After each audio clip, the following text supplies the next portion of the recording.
Hallo und herzlich willkommen zum 12. Review auf unserem Kanal. Ich bin der Patrick. Ich bin der Salo.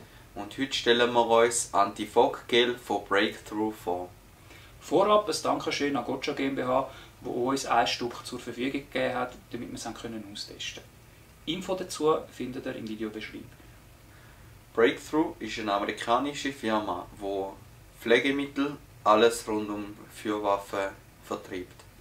Und seit neuestem verkaufen sie auch Antibeschlagsmittel verkaufen.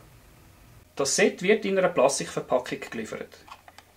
Hinten dran hat es eine kurze Anleitung auf Englisch, wie man das Ganze anwenden tut. Dabei ist natürlich das Mittel selber, wo gerade über den nötigen Applikator verfügt.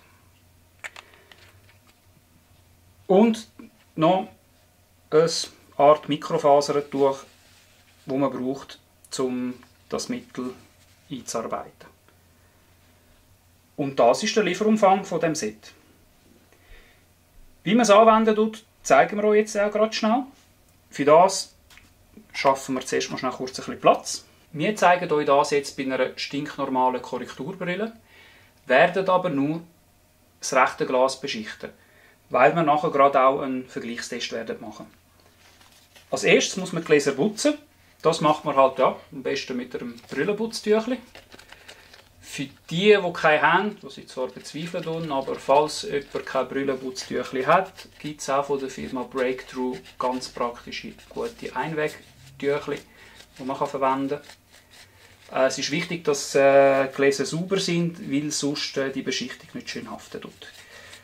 So, ich will jetzt aber gleich beide Gläser putzen. Voilà. Dann nehmen wir das Mittel mit dem Applikator und tun jetzt einen dünnen Film aufs Glas drauf.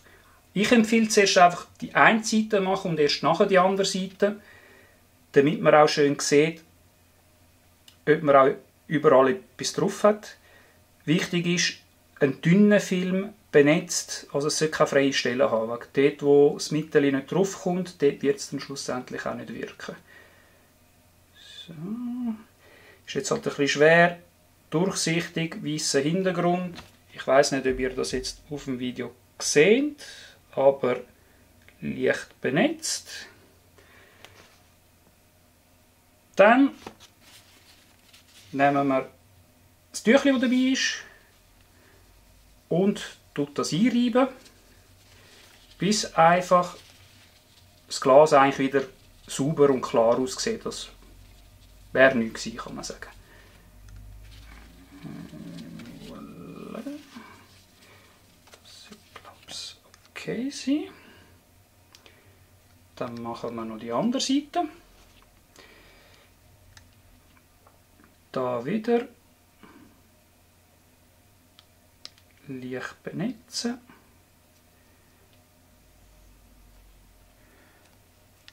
Es muss wirklich nicht zu viel sein. Es langt wirklich, wenn es einfach nur eine dünne Schicht drauf hat. So. Voilà. Und dann tun wir das wieder mit dem Tüchli einarbeiten.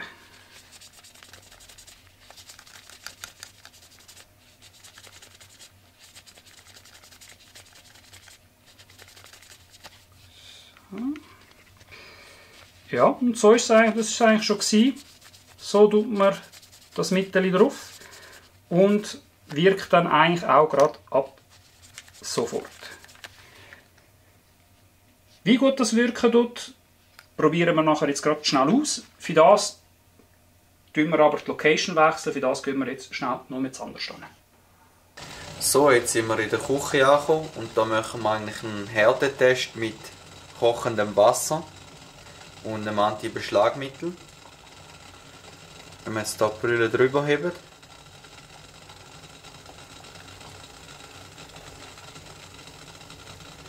sieht man, die Seite, die nicht beschichtet ist, ist komplett angelaufen. Und da ist einfach noch ein bisschen Wassertröpfen, halt durch das, dass kochendes Wasser ist halt Wasser raufgekommen, aber angelaufen ist sie nicht. Und das würde eigentlich auch im Normalfall nicht passieren, wenn man jetzt einfach eine Brille hat und zum Beispiel eine Maske drüber. Wir haben das Mittel auch im Alltag testen. Um genauer zu sein, haben wir das einfach während dem Arbeiten ausprobiert. Wir haben einfach eine stinknormale Schutzbrille genommen, haben es mit dem Mittel beschichtet, dann im Zusammenhang mit einer Atemschutzmaske für längere Zeit getragen. Der Test ist 6 Stunden gegangen. Während diesen 6 Stunden ist die Brille nie beschlagen, nie angelaufen, was wir sehr eindrücklich finden. Was wir leider noch nicht machen können, ist ein Test bei sportlichen Aktivitäten. Das, weil ja, Schiessen unsere Leidenschaft ist und die Schiesskeller in der Schweiz momentan immer noch zu sind. Wenn die Nachfrage da ist, schreibt es in die Kommentare rein und dann würden wir zu einem späteren Zeitpunkt sonst auch noch einen Sporttest mit dem Mittel machen. Wir finden aber die Alternative mit Brille und Atemschutzmasken, wo dann eigentlich die ganz warme Luft, die man ausatmet, in die Brille hineindrücken, finden wir einen guten Ersatz zum Testen und ja, hat es wirklich super bestanden. Mein Fazit zum Anti-Fog-Gel von Breakthrough ist, es ist einfach ein super Mittel und jeder, der mal eine Brille angelegt hat oder ein Brillenträger ist und eine Maske hat, weiß auch, dass die sofort anläuft und mir nachher nicht mehr gut sieht, trotz der Brille. Und für mich ist das einfach ein Must-Have für jeden Brillenträger. Ich bin da der gleichen Meinung wie der Patrick. Das Mittel hat wirklich extrem überzogen. Klar, wie lange die Beschichtung heben tut, hängt von vielen Faktoren ab. Bei gewissen wird es länger, bei gewissen wird es weniger lang heben, aber ja, wenn es nicht mehr hebt, tust du einfach wieder etwas drauf. Wir haben es ja gesehen, es ist einfach zum Anwenden. Ja, jeder, der eine Brille trägt, egal in welcher Situation, sei das eine Alltagsbrille, sei das im Schiesskeller als Schutz, die von Airsoft, Paintball, ich weiss nicht was machen, sobald du eine Brille hast, ist das einfach etwas, was du brauchst und etwas, was du haben solltest. In dem Fall danke euch vielmals fürs Zuschauen und auch danke alle, die uns bis jetzt supportet haben. Und wir freuen uns wie immer über jeden neuen Like und jeden neuen Abonnent. Und natürlich auch Detailbilder findet ihr auf unserem Instagram- und Facebook-Account. Wo man das Anti-Fog-Set überkommt, würden wir euch zwar gerne im Videobeschreib rein tun, aber weil wir nicht riskieren, dass das Video für 18 geflaggt wird, machen wir es halt leider nicht. Wobei, wie gesagt, die Gotcha GmbH hat uns das zur Verfügung gestellt und wir sind sicher, dass ihr wisst, wie Google funktionieren tut, also findet ihr selber Chancen, wo man das bekommt. In dem Fall, vielen Dank fürs Schauen und bis zum nächsten Mal. Ciao zusammen!